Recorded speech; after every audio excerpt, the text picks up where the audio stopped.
Good morning. Thank you, everybody, for joining us today. We are very excited for today's webinar. For those of you that typically join our events, you may remember that we did a seminar, a similar topic a couple of years ago on the MetLife employee survey. MetLife puts together a really comprehensive survey on all things employee benefits. And I think that today's topic is really timely, just with what we're dealing with the job market, attracting, retaining employees. I think employers are really starting to think about some offerings that they're bringing to the table. So we felt like today's topic was a really timely topic. For those of you that do not know me, my name is Chrissy Magnata. I am the Director of Client Engagement here at Katz Pierz. For those of you that don't know Katz Pierz, very quickly, we are a employee benefit firm based out of Cherry Hill, New Jersey. We focus solely on employee benefits, and as I'm sure a lot of you joining us today are aware, our job has become a little bit more inclusive outside of just medical insurance, and we're always talking with our clients about how they can really maximize their benefit offerings, whether it be outside of medical insurance. I always like to call it that touchy-feely stuff. I think with today's pandemic and everything that's happening in the world today, there are a lot of programs out there that employers are starting to really take a deeper dive and look at. And for our clients, whether you're fully insured or you're self-funded, keeping your budget in check while being able to really maximize your plan offerings is it's a constant conversation, sometimes a struggle, but I think that with today's presentation, hopefully you guys will walk away with a few nuggets on some things that you can bring into your organization to really maximize what you're bringing to your employees on a benefit offering. So with that being said, we do have our speaker today, which is Vince Branchesi. I caught myself on that. But before we kick this over to Vince, I did want to introduce Nasos Stoyos from MetLife, just to give a brief overview on the survey and our topic for today. Yeah, good morning, everyone, and thank you for taking the time for this meeting. My name is Nasos Stoyos. I'm an account executive here at MetLife. Over the years, we put a lot of time and effort into this survey, and we take the employee benefit trend seriously. So we're really excited to share the latest findings with everyone. Before we get started, I'm sure all of you have heard of MetLife. We've been in business for over 153 years, so I'm sure we've worked with many of you. We have over 100 million customers worldwide, and as the global leader in employee benefits, we offer a broad range of products and services from group life, group disability, group accident and health, legal, and even pet insurance. Overall, the driving force of our business is a commitment to service, and we provide financial protection for our millions of customers and their families through that. If we don't already do business together, we hope we have the opportunity to earn your business in the future. I guess with that said, and without any further delay, let me introduce Vince. Vincent Branchesi is an expert in the workforce and leading voice of MetLife's employee benefits trend study. A recognized thought leader, Branchesi shares his thoughts and expertise on how employers can adapt and stay relevant to today's evolving workforce, allowing to attract and engage and retain the best talent. Prior to discovering his passion for the evolution of workforce, Branchesi was part of the product strategy team at MetLife that helped grow their accident and health business while improving customized plan design capabilities. He has also overseen focused marketing efforts for some of the largest employee benefits brokerage and consulting firms in the United States. In addition, Branchesi serves as the immediate past chairman of LIMRA's Workforce Benefits Advisory Board, which is an industry association of the largest group benefit carriers in the United States. Thanks again for your time, and I will now turn it over to Vince. Thanks, Nasos. Hey, and it's really great to be here with all of you this morning. As Chrissy and Nasos mentioned, I'm here to present to you our findings from our 19th annual employee benefits trends study. And this year, the title is Redesigning the Employee Experience and Preparing the Workforce for a Transformed World. So before we go ahead and dive into the findings, I do have a quick polling question and really to gauge how we are all feeling today. So if we could answer this polling question, how are you feeling today? The options are A, I feel stressed, worried, or anxious about work and home life. B, I feel well and whole. I have a positive outlook for my day. C, I feel overwhelmed or burned out or disconnected. And then lastly is D, I do not know how I feel, and that's completely acceptable to feel that way as well. So, Chrissy, if we can show people how to take the polling question, that would be great.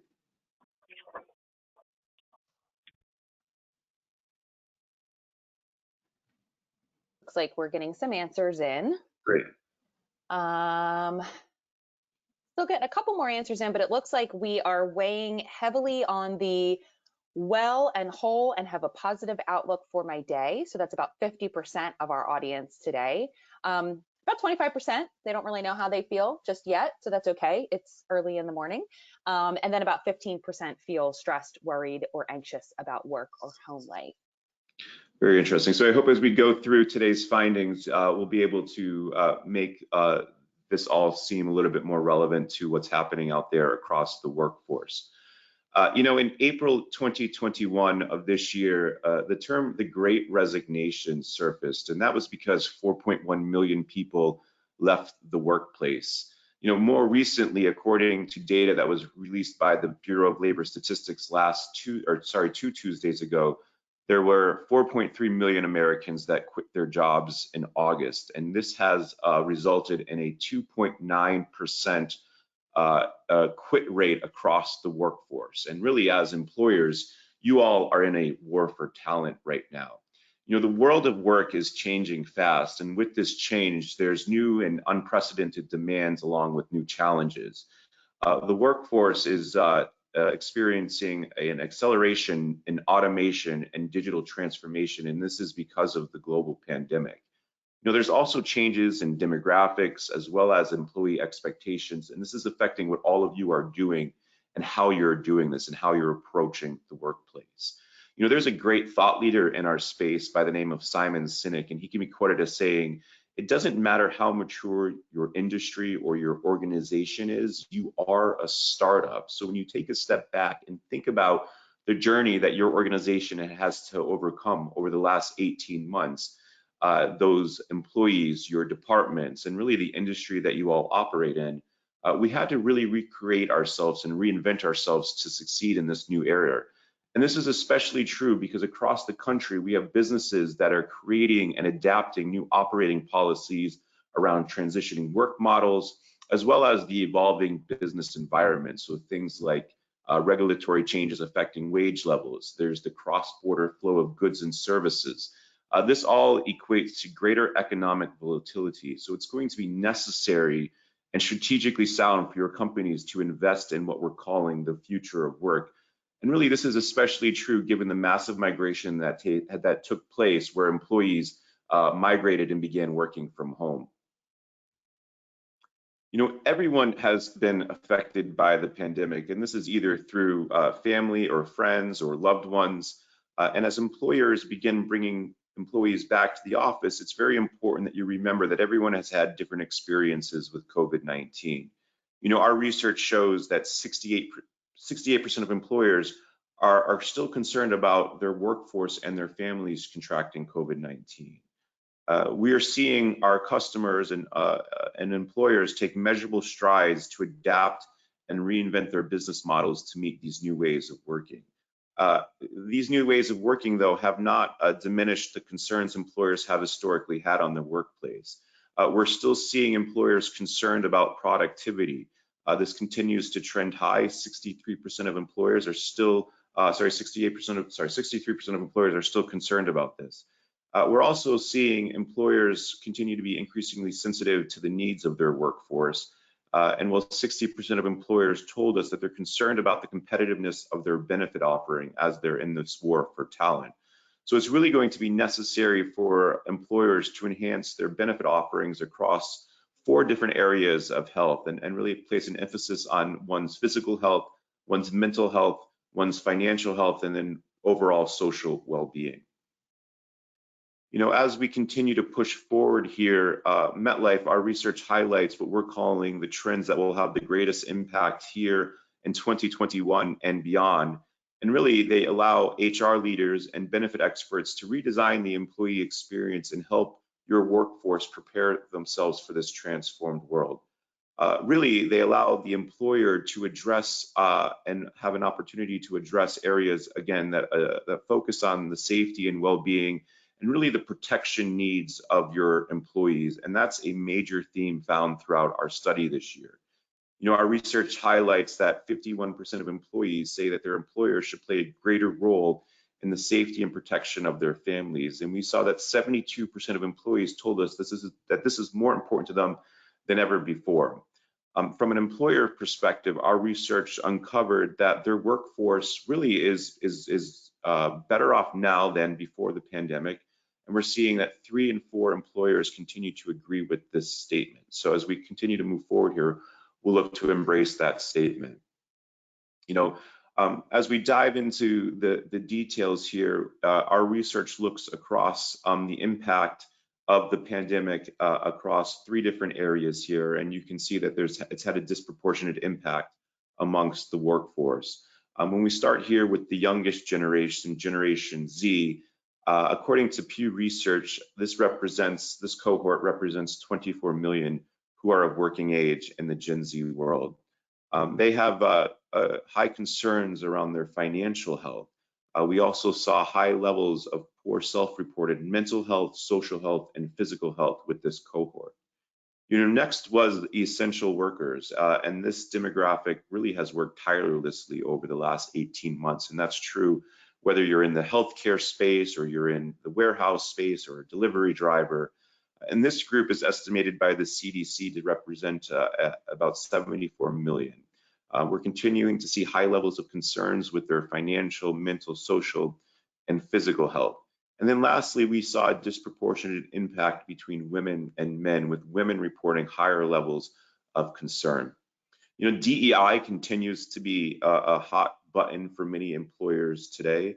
And so I would also encourage you all to go out and read our speech that our CEO, Michelle Khalaf, delivered to the United Nations on gender equity. The data that he presented was powered by our employee benefits trend studies. So it was a really proud moment for our data to get in front of some world leaders. So again, I encourage you to go out and check that out. Some interesting stuff there.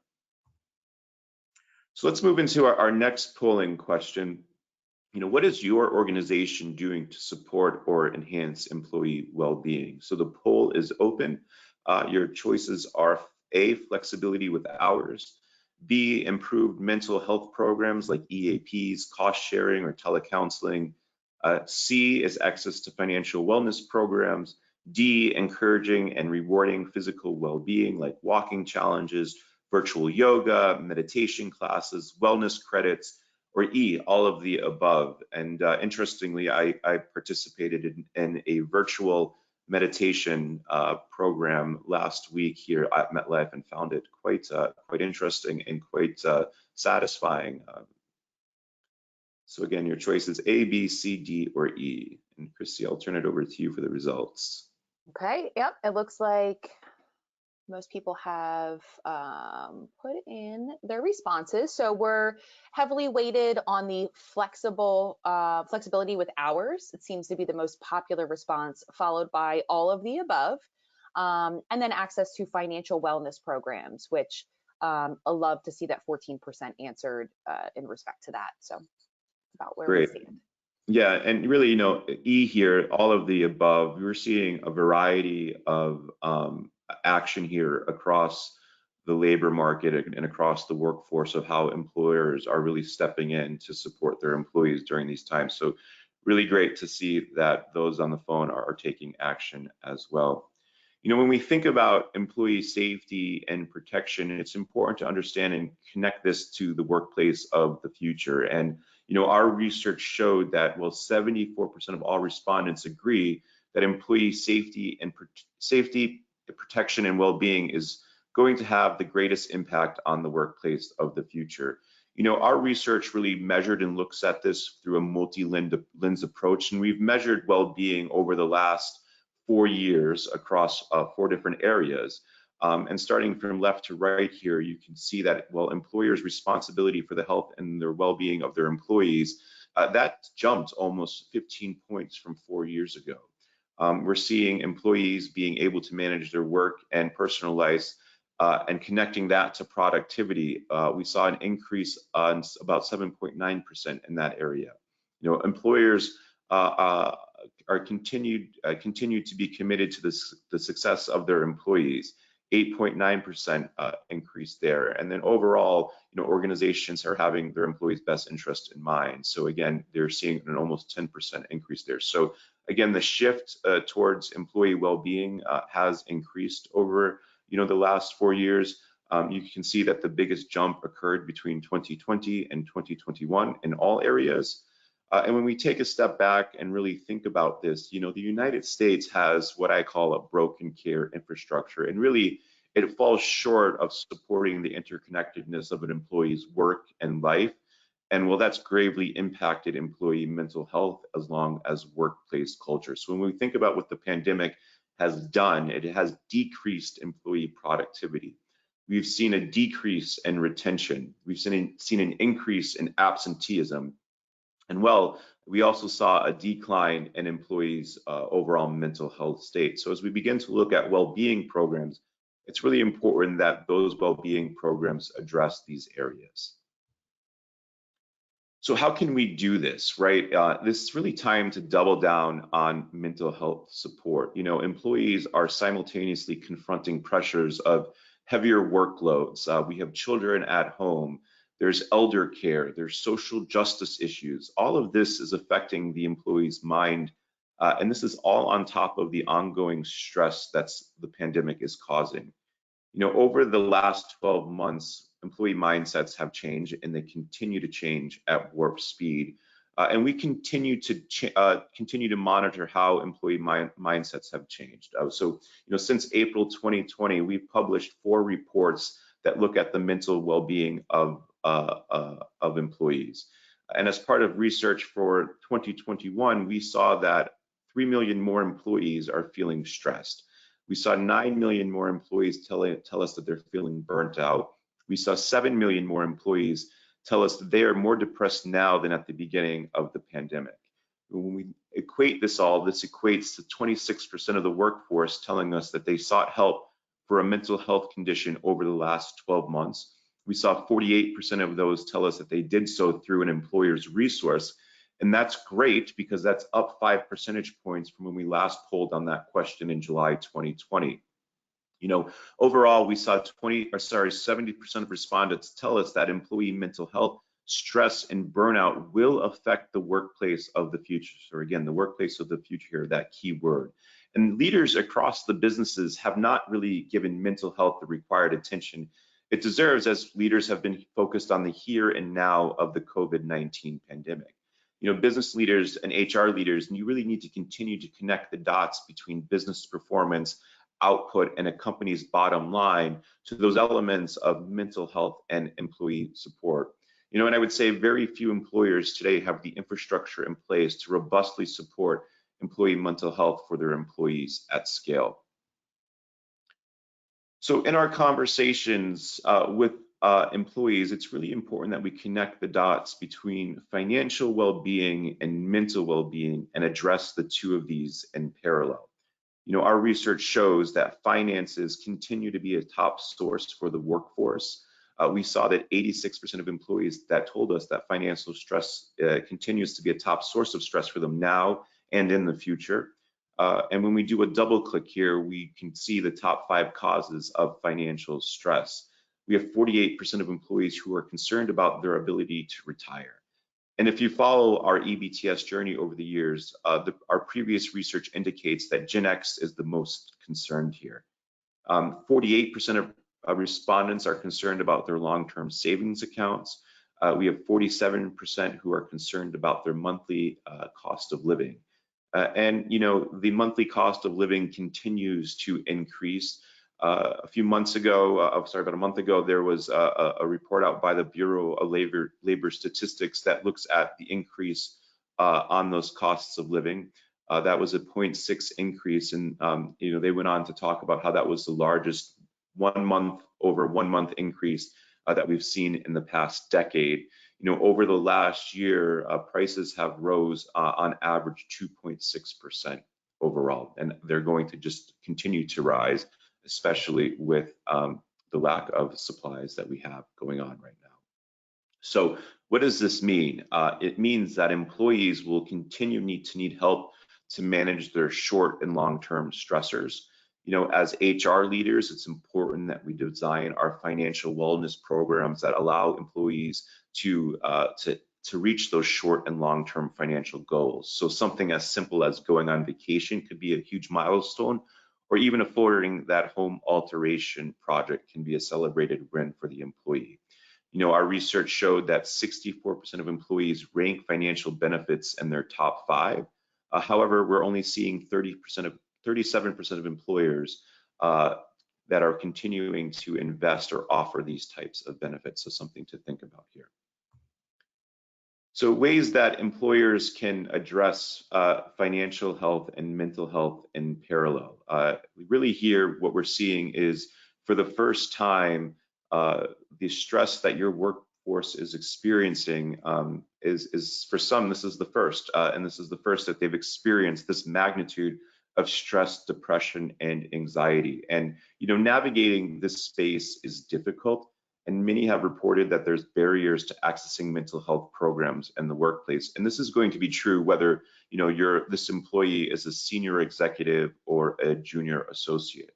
So ways employers can address these two in parallel. It's eliminating the costs that are associated for seeking mental health care.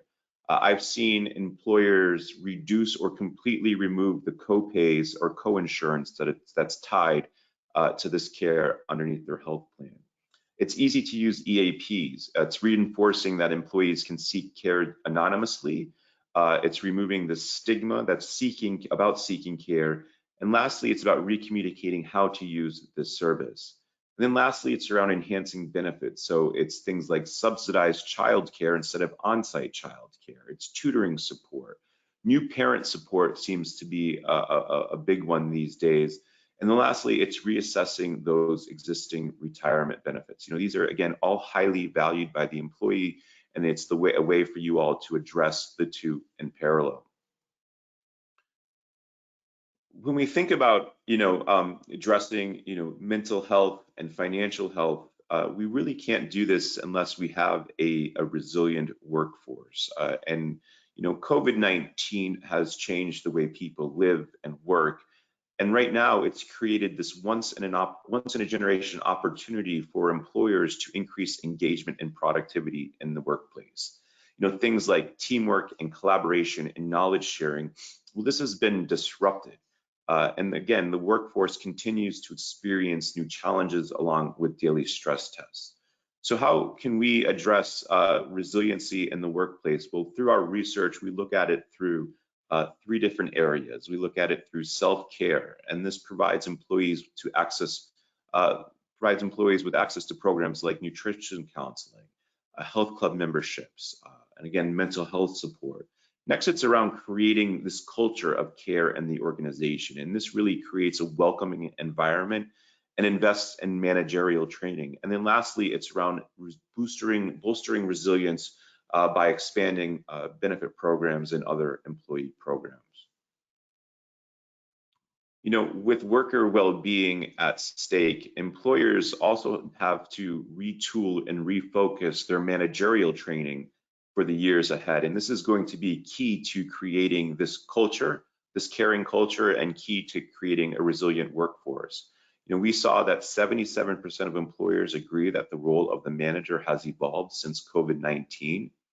And so what we look to do is provide not only insights through our research for those HR decision makers, but also provide insights for those middle managers who are typically the first line of contact for that employee in a highly matrixed organization.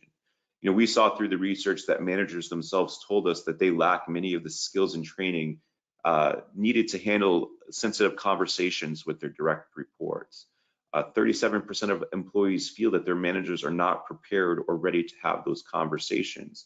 And 70% of managers told us they themselves want training and support to handle those conversations. So It's going to be important here from this lens that managers continue to communicate often, continue to communicate with transparency and are empathetic, so that they can continue to build an employee workforce where there's employee trust, and with that, that fosters resilience. And when this is done, and employees are satisfied with the clarity and frequency of the communication from their employer, we saw that through the research that 48% were more likely to be resilient and 38% were more likely to feel productive. This idea around empathy, inclusivity is a really hot area right now for employers. And it's especially true as we slowly return to normalcy. I don't know if we ever will, but this idea of returning to normalcy, we saw through our research that the pandemic is going to have a long and lasting effect across your labor, especially in 4 areas, and that's mental health, again, family or social health, financial health, and physical health. So those 4 areas of holistic health are really important. So again, I'm going to repeat them because it's so important that, again, employers create a benefit strategy that addresses these 4 areas. So again, mental health, family or social health, financial health, and physical health. Our research highlighted that 49% of employees had reported a major mental health difficulty over the last 12 months. So these are things like burnout or insomnia. 41% reported a major family or social health difficulty, like death or illness of a loved one. 28% reported a major financial health difficulty, like ballooning debt. And then lastly, it was 26 who reported a major physical health complication. So as an employer, we can strengthen empathy and inclusivity by creating a space and time for people management and coaching skills. And this includes training managers, again, to have those sensitive conversations with the above. As a manager, you can offer a forum to discuss diversity and inclusion, as well as consider ongoing dialogue among willing team members to discuss the organization's approach to diversity and inclusion. It's going to be important that we continue to ensure our teams have the available resources, the benefits, along with manageable workloads in this new era, because that's all going to be a key factor to creating a resilient workforce. Employers can provide people leaders with the training and knowledge around benefits, solutions, and programs offered in the workplace. It does no good for the employer nor to the employee when they or their manager doesn't know the benefits that are available, how to access them, and really why they matter. Managers need to make the most out of their one-on-one and team meetings. This is an opportunity for those teams to discuss projects and goals and workloads. And here's a really good idea. Use this time to begin each engagement with a simple well-being check. A simple question: how are you feeling today? And while it may seem simple, it allows people to pause and think about themselves. And as managers and leaders in the organization, it allows you to better understand your employees' well-being and really allows you to act with empathy to diagnose the root cause of an employee's behavior. So that's why, a best practice here, I started off our call today with that well-being check. There's a 2021 Gartner study that highlights 85% of HR leaders at mid-sized companies agree that it is more important now than ever before for managers to display a high level of empathy. That same study goes on to show that those managers who do display a high level of empathy have 3 times the impact on their teams than managers who display low levels of empathy. So ways employers can continue to support their managers to succeed in this area, So I talked about empathy and inclusivity. Our research looks at it from 5 other additional areas. So I encourage you to go out and read about this. Again, so empathy and inclusion, recognition and advocacy. Again, well-being, safety, and protection, a key connection to the future of the workplace. Flexibility and work-life management, guidance and support, and then lastly, personal development. So 6 success criteria for managers that we're seeing organizations really embrace. So let's move into the conversation now around benefits. There's the integration of our personal and family health along with our financial health. And this is creating an opportunity for employers to place a larger emphasis on benefits this year and really beyond. And by doing so, you're creating first approach to benefits, and this really allows for greater flexibility in the workplace. Employee benefits can be life-changing for the employee, and we know that employer-sponsored plans continue to be best positioned to provide the most effective and efficient path to personal and family health along with financial well-being. And again, this maximizes employee productivity. So the workforce is more diverse than ever before. And guess what? It's facing more challenges than ever before. And in response, we are continuing to see employers change their approach to benefits.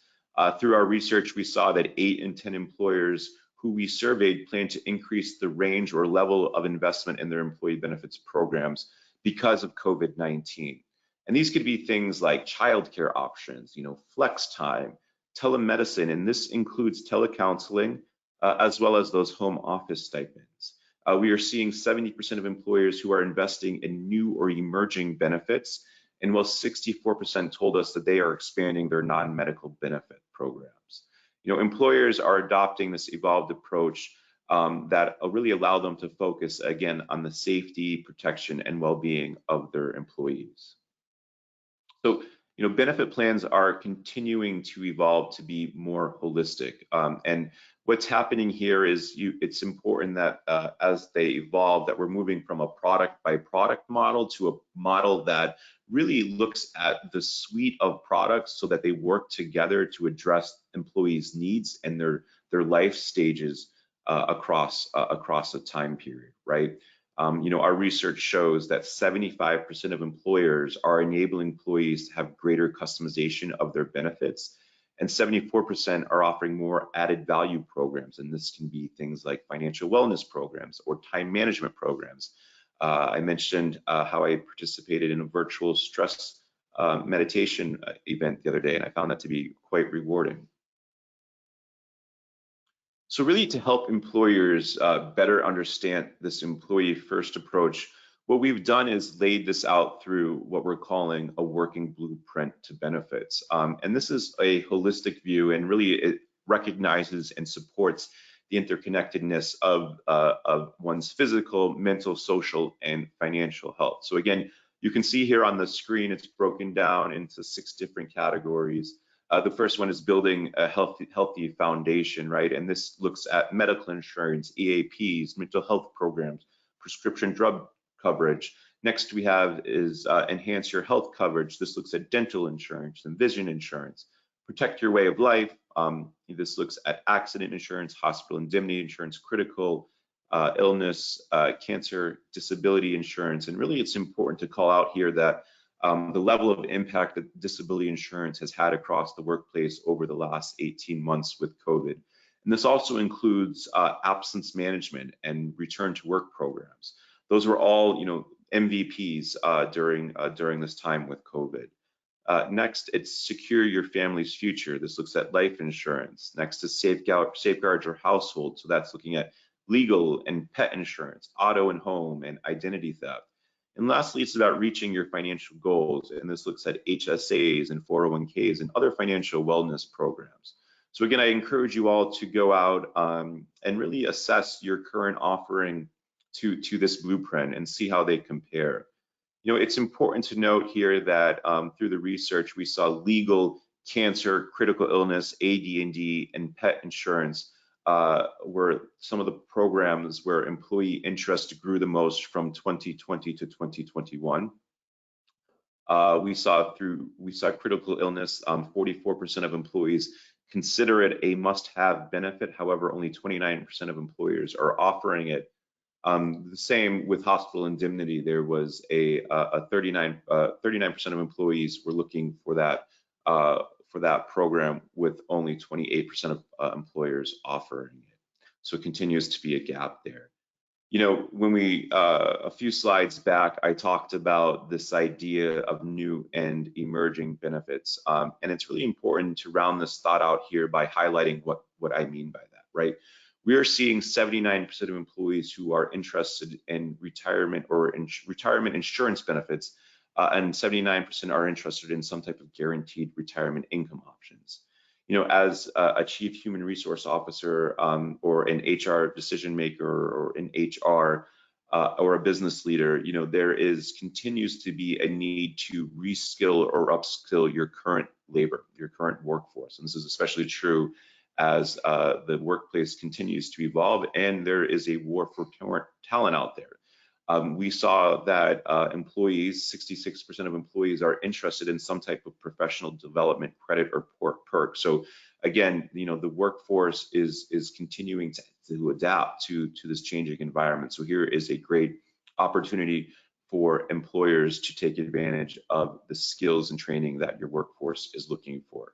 In addition, there's caregiver benefits, and this is going to be essential for productivity, employee productivity.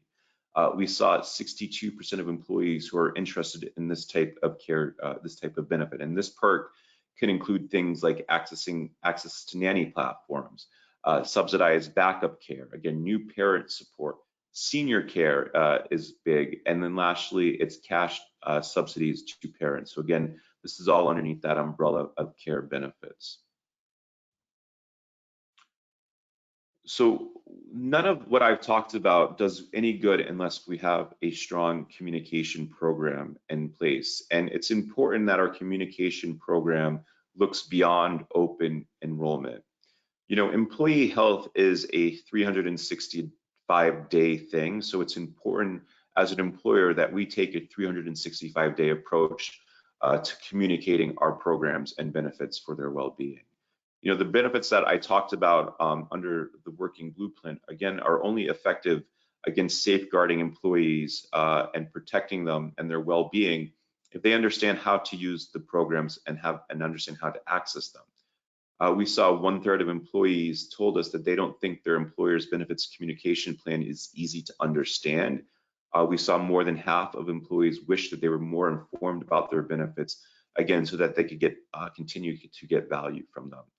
Our research did show that, well, nearly 7 in 10 employees want to hear from their business leaders about their benefits after they signed up for them. And the good news here is that employers recognize this, and through the research, we're seeing that 80% of employers say they're going to be increasing their benefits communication this year and beyond. So, we can all agree that the agenda of a chief human resource officer or an HR decision maker has expanded over the past year. 2021 challenges could not be more extraordinary for everyone. So I'd like to leave you with one last final thought here. In this new era, employees and managers need greater recognition for their hard work, as well as training and support to manage their changing roles.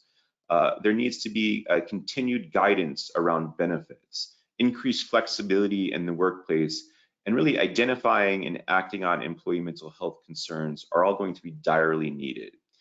Furthermore, making sure that your managers are not overlooked in well-being initiatives and that they have access to the workplace benefits that they need to overcome their own stress and burnout is all going to be essential to creating a culture that survives in this current war for talent. So with that, I thank you for your time. I think we're going to open it up for some questions, Chrissy. And while we're waiting for some questions to come through, some additional things I'd like to point out here as part of our study. We have a tool that's embedded into our research that allows you to get a little bit closer to your customers and allows you to trend the data by 8 different data elements. That being around, gender, employee role, race and ethnicity, income. We have company size, region, and industry. So you can begin to look at, what are those benefits that your employees are most interested in. So again, I encourage you to go out and you can do so by accessing the study at www.metlife.com/EBTS 2021. And again, the tool that I just mentioned is found in Chapter 3, where we look at the increased need for employee benefits. So with that, Chrissy, I'll hand it back to you. Sure. Thank you, Vince. That was fantastic, very comprehensive. It's really interesting to see how just the pandemic has shifted the way that employers are viewing their workforce, how employers are approaching their employees, and really how employees are expecting from their employers. And I think one thing to point out here, this theme throughout the conversation around just supporting your employees, whether that be through mental health or financial wellness. A lot of the items that you talked about today can be very cost-effective solutions for employers. You know, a lot of times employers kind of put the employee benefits in a bucket as a really high expense. And on the health insurance side, yes, obviously it's your second largest expense next to payroll. But a lot of these programs that you're talking about, financial wellness programs, mental health, EAP, behavioral health, even things like talking about those disability products or critical illness, a lot of that stuff can be offered to employees on a voluntary basis, or those programs have a very low PEPM, and they tend to have a very high impact on the population. So I think that that's something to kind of think about as our employers are thinking about how they're going to, change their benefits for next year, or maybe add on some things or refocus, where they want to pay attention when it comes to enhancing their package for employees. We do have a couple of questions. Let me just check time here. Yep, so we have plenty of time. So I'm going to throw out a couple of questions. Great. First one being, how can my leadership team model positive behavior to encourage well-being in the workplace? So, it all starts at the top, right? And it's, I'd say, humanizing what's happening out there and encouraging employees to take well-being checks or well-being breaks. It's also leading by example. So it's, as a manager, it's saying, hey, I'm going to turn my email off at 5 p.m. and I'm not going to respond, or I'm going to set time limits on when I'm going to how I'm going to address well-being in the workplace, and it's also being transparent about that as well. So it's, again, I'd say it's a top-down approach. And it's leading by example here. So to encourage your employees to really take those mental health breaks. Mm-hmm. Yeah, I know for us in our organization, how we speak to our clients and how we encourage them to approach these sort of situations is to, really just take a step back and understand how to best cultivate that comprehensive message across the entire organization. Like you said, kind of starting at the top, but making sure that that message and that feel you're trying to create in that culture spreads all the way down throughout the entire population. And I think communication is really key when it comes to that. We talk about that Absolutely. a ton with our clients. It's just how to properly communicate. And there's not one size fits all, right? Every organization is different, whether you're a small employer or a large employer, whether you have a full HR team behind you or you wear many, many hats, you're the CFO and the HR director. Communication, kind of developing that strategy is going to be really impactful and important when trying to create that culture. So another question that came in is, how can I or an organization spearhead well-being initiatives in my company if my company has limited resources? So trying to develop some of these programs and communicate those and promote those. Any advice for a company that maybe has some limited resources in Sure. doing that? I think it's finding an ambassador, an employee who can be an ambassador to help champion those initiatives. And that could be as simple as leading, a meditation stress class or a virtual stress event.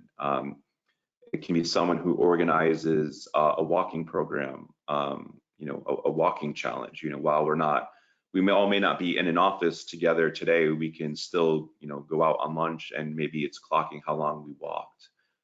So I'd say with limited resources, looking at what you have today, who you can lean on to help support those programs will be key. And have you seen or have you talked to any employers that have had some success with putting out um, a survey to employees on benefits? Yeah, I think polling your workforce to understand, what they're interested in, what's working. I think that's definitely an important piece to the strategy development of your benefits program. It allows you to put a better finger on what's happening out there, how satisfied they are with their benefits.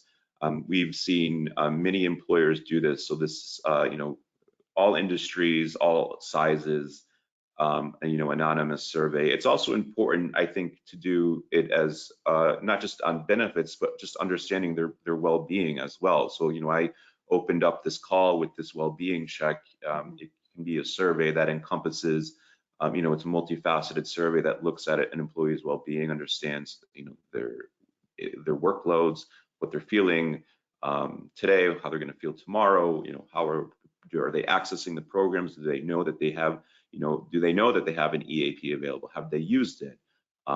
Stuff like that.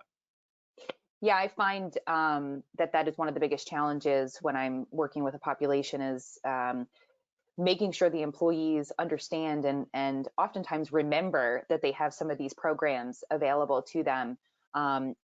EAP, teledoc services, historically they've been some of the most underutilized programs, but have some of the most impactful value for an employee. So one thing I know that we do within our organization is make sure we're communicating that throughout the year. And I love the concept around, focusing on your middle managers, because they really are, kind of the drivers when it comes to understanding their employees, understanding what their needs are, understanding what's going to help them. And if the middle managers are educated on the programs that are available, or are educated in the sense of understanding how to really get a pulse on how their employees are feeling and how the culture is driving within the organization, they're going to have the most impact. Yeah. So, just being able to talk about that. And, when an employee comes in and maybe you can tell they're dealing with some personal issues at home, or they're maybe struggling a little bit, being able to offer them a program or a service, or, a resource to be able to help them with whatever they're struggling with without, being too getting too much into the weeds, because obviously we don't want to, put anybody in an uncomfortable position, but just being able to provide them with that resource and saying, hey, listen, I can tell that something is happening with you. I'm here if you need to talk, but here's a great resource for you. I highly suggest that you go ahead and take a look at this. I think that's something that a lot of our employers should be thinking about when they're talking with their managers. It looks like that's about it for today's questions.